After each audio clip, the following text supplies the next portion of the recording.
Hey guys, welcome back to another video. Today we're going to be repotting this beautiful juniper. So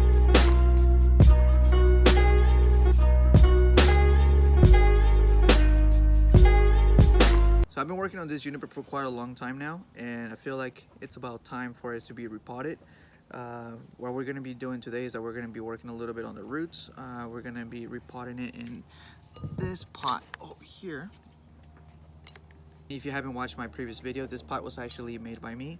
So what we're going to be doing is we're just going to be putting this one over here. So what we want to do is that we want to put a little mesh on the bottom before we start anything over here, and that's actually going to prevent all the soil from dripping out. And the mesh that I'm going to be using today is actually recycled from a previous bonsai. This one right here is actually pretty cheap. It's like made out of plastic. You actually get this at like a 99-cent store. It just serves the purpose of, you know, preventing the soil from coming out of this drainage hole. We're just going to be putting that at the bottom over here, and then we're going to be just putting a little bit of bonsai soil in there. Now this soil is actually 1/3 Akadama, 1/3 Pumice, and then 1/3 lava rock. So now that we have actually put some in here, what we're going to be doing is that we're going to mix it with a little bit of sphagnum moss. This one you can actually acquire at your local Lowe's, and it's actually pretty inexpensive.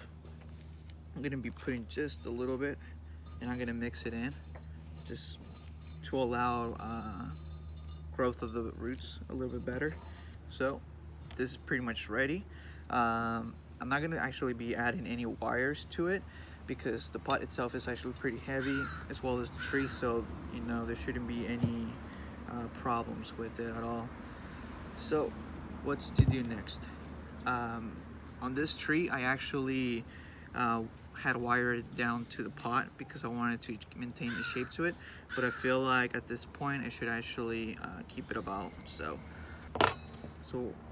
what I'm going to do now is I'm just going to cut off that wire, and as you can see I actually held up the branch in place pretty well. I'm gonna go ahead and cut this off over here too. And with this little root raker, we're just going to try to separate it from the pot, and then it should just come off. Whoa. All right. So it's been raining a lot, and I try to cover my trees just a little bit so that they don't get root rot for overwater. Some of the roots seems to be healthy, but what we're going to do is we're just going to try to rake some of this soil off, because this soil that they use is actually, they use it to try to increase the growth of the roots, but we also want to prevent root rot. So now that we have taken some of this dirt that they actually put it in, we're going to be just test fitting it. And it looks like it actually might need a little bit more, but I don't want to take off too much of the roots, so we're just going to continue taking off some of that dirt, and we're going to add just a little bit more of that bonsai soil mix. I wouldn't worry too much about taking too much off of the soil, simply because we are going to add more of our own soil mix, and at the same time this sphagnum moss is actually going to help the roots to develop a little bit better. Now that we have taken a significant amount of soil off the roots, what we're going to do is that we're just going to put it in here, and then we're just going to add a little bit of soil towards the sides, as well as a little bit of sphagnum moss to increase the root growth. A little bit to create more of that cascade style. And what I'm going to do with it is that I'm also going to just add a little bit of the bonsai soil on the sides, and then try to get it in there on my chopstick. This would also allow to decrease the pockets of air that are in there, which could potentially kill the roots.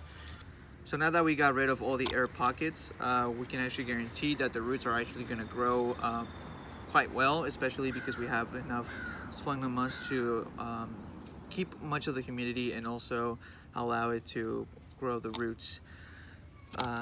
This right here is actually the final product. Actually pretty happy with it. Originally I wanted this pot to be like a little bit of brown reddish. However, because of some incidents, this pot actually turned out to be like a gray brown.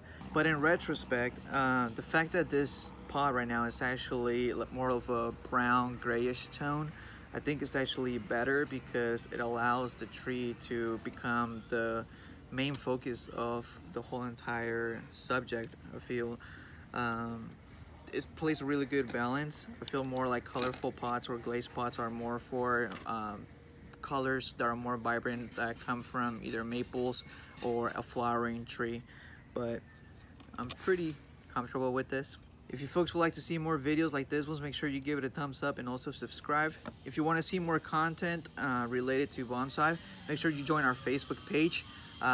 We post there continuously and we have a lot of members that are always eager to help. And I'm going to try something new. I'm actually going to be featuring the best comment from my previous video. So if you want to be shown on my next video, make sure you go ahead and comment down below what were your thoughts about this video. And I'll be seeing you guys on Facebook. The link is below. Make sure you join and subscribe to this page. Till next time.